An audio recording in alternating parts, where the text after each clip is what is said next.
Bonjour à tous, je vous retrouve dans cette nouvelle vidéo sur la trigonométrie. La trigonométrie, ce n'est pas quelque chose de nouveau, c'est déjà un thème que vous avez abordé au collège. Nous allons voir de nouvelles choses dans un premier temps, dans cette première vidéo, puis nous ferons le lien avec ce que vous avez vu au collège ensuite, dans une seconde vidéo. Commençons déjà par un mot de vocabulaire, le sens direct.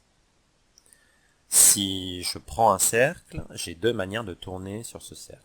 Soit dans le sens inverse des aiguilles d'une montre, c'est ce qu'on appelle par convention le sens direct, ou bien encore le sens trigonométrique, soit dans le sens des aiguilles d'une montre, c'est ce qu'on appelle le sens indirect. Grâce à ce mot de vocabulaire, on peut définir ce qu'est le cercle trigonométrique.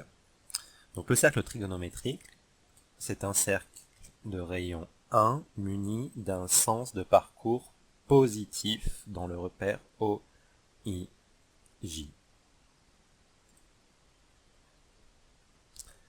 Si je calcule la longueur de ce cercle avec la formule que vous connaissez, 2 fois pi fois rayon, donc j'obtiens 2 fois pi fois 1, c'est-à-dire 2pi.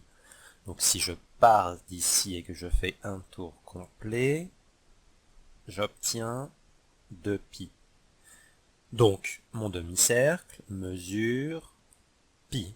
Un quart de cercle mesure pi sur 2, et les trois quarts d'un cercle mesurent donc 3pi sur 2.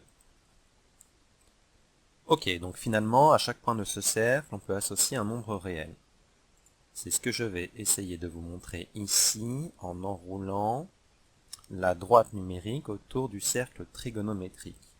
Je vais commencer par les nombres positifs. Je n'ai fait figurer que les nombres stratégiques. J'aurais pu faire figurer tous les nombres, mais pour une question de lisibilité, je n'ai fait figurer que les nombres stratégiques. Je vais enrouler ma demi-droite des nombres réels positifs sur mon cercle en démarrant de 0 dans le sens direct. Donc, pour un quart de cercle, j'obtiens pi sur 2. Pour un demi-cercle, j'obtiens pi. Pour les trois quarts du cercle, j'obtiens 3pi sur 2. Et pour un tour complet, j'obtiens donc 2pi, comme nous l'avons vu précédemment. Et ce qui est intéressant, c'est que je ne suis pas obligé de m'arrêter là.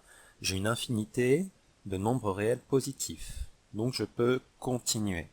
Si je fais un tour et un quart d'un autre tour, j'ai 5pi sur 2. Si je fais un tour et demi, j'ai 3pi. Un tour et les trois quarts d'un autre tour, 7pi sur 2. 2 tours complets, 4pi, etc., etc. Je peux continuer une éternité. Le nombre réel positif. Et cette fois-ci, si je tourne dans le sens indirect, eh bien je vais obtenir des nombres négatifs. Donc, si je fais un quart de tour dans le sens indirect, j'ai moins pi sur 2. Si je fais un demi-tour dans le sens indirect, j'ai moins pi. Les trois quarts d'un tour, moins 3pi sur 2. Un tour complet, moins 2pi. Et là encore, j'ai une infinité de nombres réels négatifs, donc je peux continuer. Un tour et un quart de tour, moins 5pi sur 2, un tour et demi, moins 3pi, un tour et les trois quarts de tour, moins 7pi sur 2, moins 4pi pour 2 tours complets dans le sens indirect, etc., etc.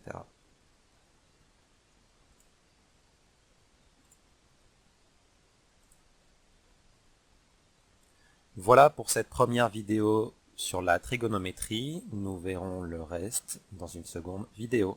À bientôt! Si tu as aimé cette vidéo, n'hésite pas à liker, à commenter et à me suivre. Merci, à bientôt!